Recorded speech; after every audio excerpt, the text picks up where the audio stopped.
Bonjour à tous et bienvenue dans votre émission Le Talk Show de Tamara. Émission qui met en valeur les femmes et les hommes qui innovent et créent de la valeur dans nos territoires. Aujourd'hui, direction Bakumba pour découvrir Mabenga Service, une entreprise qui évolue dans la filière bois. Son fondateur, M. Maïka Adelph, fait partie de ces entrepreneurs qui valorisent nos ressources naturelles.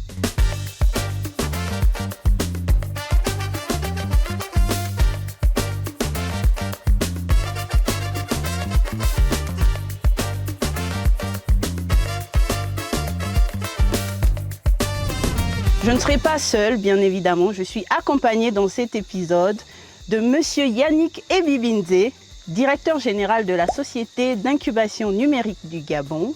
On le retrouve. Bienvenue dans la forêt gabonaise. Comment ça va? Ça va. Écoute, aujourd'hui, on rencontre une PME incroyable qui valorise l'une de nos richesses, le bois. Est-ce qu'aujourd'hui, toi, en tant que directeur général de la SING, quel est ton avis sur la place de la filière bois dans l'économie gabonaise? La filière bois, aujourd'hui, représente à peu près 5% du PIB. Et c'est le deuxième fournisseur d'emploi. Et pendant longtemps, ça a été la richesse principale du Gabon. Donc c'est toujours un domaine dans lequel on peut trouver encore des marges de croissance hors pétrole. Aujourd'hui, c'est à peu près 60% d'activité hors pétrole. Et ce qu'on doit pouvoir faire demain, grâce aux nouvelles technologies, c'est justement comment on monte en valeur dans la transformation de ce bois, dans la distribution de ce bois à l'international, et en maintenant surtout les standards de protection de l'environnement. Très bien. Et la SING accompagne les PME dans ce secteur? Oui, alors la SING, la Société d'incubation numérique du Gabon, notre mission, c'est de pouvoir apporter de la compétitivité aux économies africaines. Et dans ce cas bien précis, on va regarder donc tous les secteurs stratégiques de l'économie et voir comment, grâce à l'innovation et aux nouvelles technologies, on peut renforcer l'activité d'un entrepreneur individuel et faire en sorte que dans 5 ou 10 ans, il puisse contribuer encore plus à la création de richesses nationales. Très bien. Ben, tu auras l'occasion de rencontrer encore une PME et j'espère que la SING pourra l'aider à être compétitive. Allez, j'ai hâte. On y va. On y va.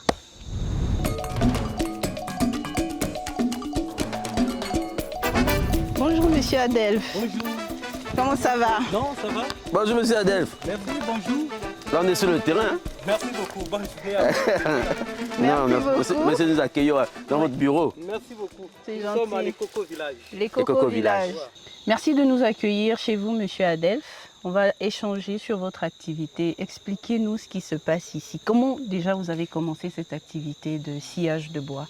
Bon, moi, en commençant à m'intéresser au sciage du bois, c'est Rouget Gabon qui était venu au sein du département de l'Ekoko pour l'exploitation du bois.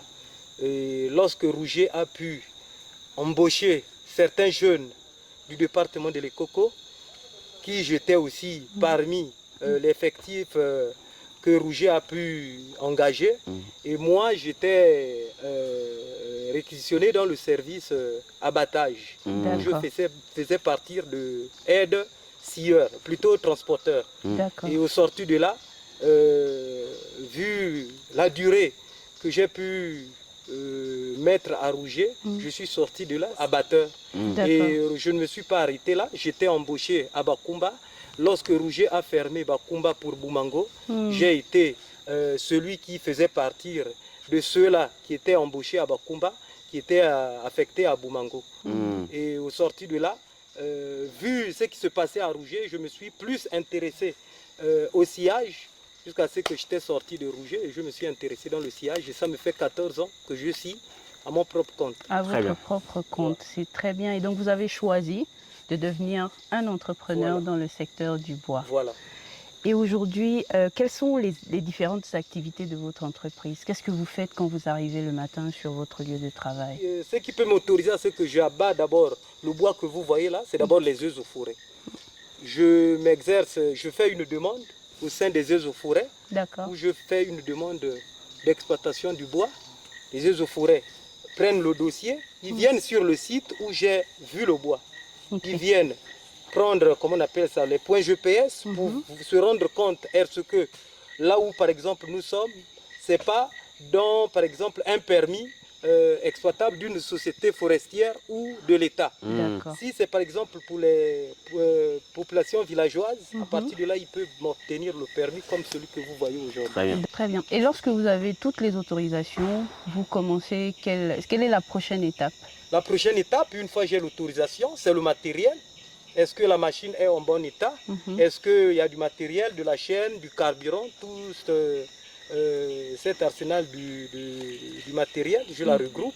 Puis à partir de là, je me mets à l'exploitation. J'abats le bois comme vous venez de le voir ce matin. Je l'ai abattu ce matin. Je le brousse et puis je le casse. Là, il est en madrier. Comme vous voyez, là, on appelle ça le madrier. Et là, je suis sur la phase de délignage. Là, je suis en train de déligner maintenant pour sortir le produit fini. C'est intéressant, on découvre que c'est un secteur qui demande beaucoup de technicité et d'expérience aussi. Vous avez dit que ça fait 14 ans que vous le faites. Ouais. Aujourd'hui, quels sont les défis auxquels vous êtes confrontés? Par exemple, le bois, je l'ai. Les permis, je les ai, puisque quand je fais la demande, je dois payer l'autorisation aux eaux et forêts, je les ai. Mais la grande difficulté qui m'embête, c'est l'expédition du bois sur Moanda, plus que ici, où on peut acheter le bois, c'est un peu à Moanda. En dehors de la construction que je peux faire sur le terrain, mais il me faut aussi un peu quelque chose pour pouvoir bien fonctionner, par exemple, l'activité. Bien sûr. Donc voilà la grande difficulté que nous avons parce que la majorité des transporteurs que nous avons ici, ce sont des Ouest-Africains. Donc lorsqu'on les appelle, parfois, tu as le produit comme vous l'avez vu tout à l'heure, mais par exemple, si je veux que le produit aille demain, jeudi, il ne serait pas possible au cas où le chauffeur n'est pas disponible, vous ne pouvez pas faire évacuer le produit. Vous êtes obligé d'attendre sans programme. S'il vous dit c'est dimanche ou lundi, vous êtes obligé d'attendre. Mais pendant ce temps, parfois, vous êtes en arrêt d'activité parce que vous n'avez plus, par exemple, du carburant, de l'huile ou la machine est par exemple en panne, mais je suis obligé parfois de me battre avec la vieille moto que vous avez vue tout à l'heure pour me rendre en vie. Et l'autre difficulté, c'est comme vous voyez là, avec des jeunes que j'ai. Par exemple, là aujourd'hui, vous pouvez travailler, mais demain matin, le même jeune peut vous dire, bon, je suis fatigué, je ne peux pas travailler aujourd'hui. Ou lorsque vous avez par exemple évacué le produit, vous payez certains jeunes, vous les payez, mais le même jeune, pendant qu'il a ses 100 000 en poche ou ses 50 000, tant que ce n'est pas fini, lui ne doit pas revenir au boulot. Combien d'emplois avez-vous actuellement? Actuellement, je dois avoir 6 gares avec moi. 6 gares. 6. Très bien. DG. Dans le récit, il y a plusieurs points qui m'ont intéressé. Donc c'est une activité qui est génératrice d'emplois. Et c'est bien aujourd'hui que, en plus, Monsieur Adef, vous avez bien que c'est un apprenti. Hein, concrètement, c'est quelqu'un qui a laissé le cursus général pour apprendre la technique au sein d'une entreprise. Et aujourd'hui, il est en train de transmettre à d'autres jeunes. Donc c'est quelque chose à perpétuer. Et ce serait bien que dans les activités, non seulement de RSE, qu'on regarde un peu cet aspect apprentissage au sein des entreprises. Le deuxième élément que j'ai trouvé intéressant, c'est qu'il parlait des jeunes. Il faut remarquer que c'est une activité quand même qui est difficile. Il est dans un environnement qui peut être hostile, il n'a pas d'équipement. Donc là aussi, il faudrait qu'on voit, nous, au niveau de la manière dont on améliore la qualité du travail. Parce que c'est bien de trouver du travail, mais si le travail il est pénible, à la fin de sa vie, là, M. Adef est encore jeune, mais quand il aura 40 ans, 50 ans, qu'est-ce que tout ce travail-là va faire sur lui physiquement? Donc ça aussi, ce sont des choses à voir. Donc les entreprises qui embauchent, je sais bien dit, c'est 300-400 milliards de chiffres d'affaires qui sont produits là. Donc comment on peut trouver un peu de valeur pour améliorer les conditions de travail de ces personnes-là sur le terrain, faire des indemnités. Aujourd'hui, on a la CNAMGS, on a la CNSS. Exactement. Donc il faut penser à des fonds spécifiques pour ce genre de travailleurs difficiles-là. Et là, ça pourra encourager un jeune qui démarre de pouvoir supporter la pénibilité. Et le troisième et dernier point, c'est sur celui de l'évacuation. Avec les nouvelles technologies, on peut avoir des plateformes. C'est que, je ne sais pas si M. Adef, vous avez un téléphone. Oui. Hein? Vous avez un téléphone, là je viens de voir, on a une bonne connexion. Heureusement, le pays a fait beaucoup d'avancées, on a Internet, on a ici, là. Pendant que je suis en train de travailler ici, je peux déjà prévoir que dans 5 jours, dans 6 jours, je vais produire du bois. Peut-être que celui que j'ai appelé n'est pas disponible, mais je vois autour de la région, s'il y a des gens qui sont disponibles, je paye à partir du mobile money et puis ça me permet d'accélérer l'évacuation.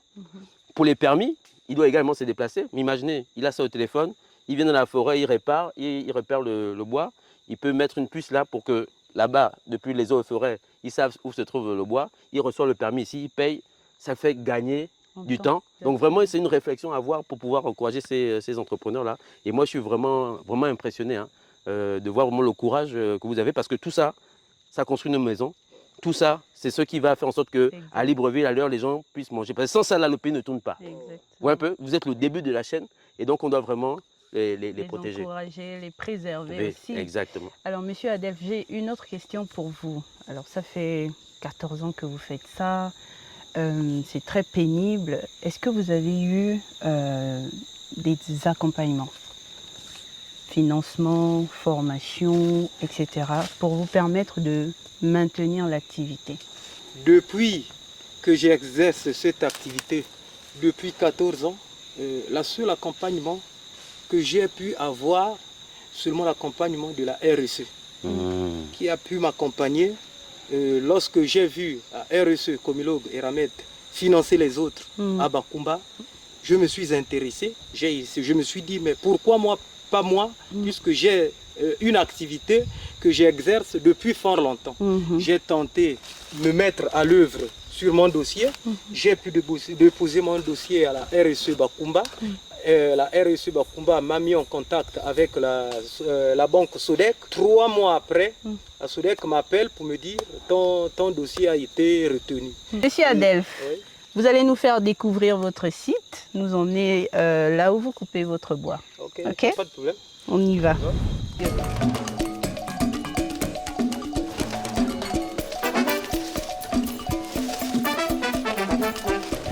Attention. Donc là, nous sommes presque à la dernière phase du produit fini. Comme vous voyez là, les 3 planches que vous venez à peine de voir là, c'est le produit fini. Donc on appelle ça, là c'est des madriers. Et l'autre côté, elle n'est pas encore, cette peau-là n'est pas encore tracée. Après ces 2 madriers là, nous allons attaquer. Est-ce que c'est là où on parle de première transformation? Voilà, ça c'est la première transformation. Bon, là même pas la première, puisque là, à mon niveau, elle est déjà en produit fini. D'accord. Voilà. Là, il est déjà en produit fini. Mais non, c'est l'acheteur qui pourra faire de cette planche ce qu'il veut. Il y a des acheteurs qui, quand il achète la planche, il peut encore la ramener à la menuiserie. Pour chercher à réduire un peu l'épaisseur, pour chercher à ce que ça soit quand même en phase. Très bien. Voilà. C'est un peu ça. Et vous vendez, et donc vous ne vendez que les planches comme ça? Nous, on ne vend que des planches comme ça, selon les commandes. Lorsqu'on a des commandes, on fait des commandes en fonction, plutôt on fait la production en fonction des commandes demandées. Très bien. Et les gens construisent ici plus en matériel, en planche? En planche, oui. Ils vous commandent? Voilà, ils nous commandent, parfois même des ministres, les membres du gouvernement par exemple, les ministres, les directeurs généraux, des généraux, de l'armée. Mais vous avez beaucoup de clients. Par exemple, du village qui veulent construire. Au lieu d'aller les payer par exemple encore le bois à Mwanda, puisque c'est presque nous qui amenons encore le bois dans les dépôts à Mwanda, ils préfèrent nous donner les commandes et puis on les livre. Et c'est vous-même qui gérez vos commandes? Oui, c'est moi-même qui gère les commandes en fonction de l'acheteur. D'accord. Il me dit par exemple, j'ai besoin de 100 chevrons.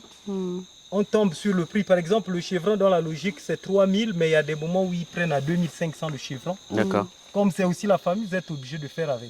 Vous allez plus trouver dans les chantiers ici au Gabon, la majorité, déjà dans le département de l'Ekoko, la majorité de ceux-là qui le font ne sont pas comme moi. C'est ma propre activité, je suis quand même du domaine. Très bien. Alors que l'autre, qui est un frère gabonais comme moi, il le fait, mais il exploite les scieurs. D'accord. Donc c'est un peu la différence que j'ai en fait. Très bien. Donc ça c'est l'avantage compétitif. Il a un avantage. C'est ton avantage, c'est que tu n'as pas besoin de dépenser sur les scieurs parce que toi-même tu maîtrises déjà cette activité-là. Voilà. Et moi je vous dis à très bientôt pour un nouvel épisode du Talk Show de Tamara. J'étais avec notre grand DG Yannick Evivienze, directeur général de la société d'incubation numérique du Gabon. Et bien évidemment, grâce à Eramet Comilogue, on accompagne les entrepreneurs locaux en partenariat avec l'État gabonais parce que nous produisons plus que du manganèse. Ciao.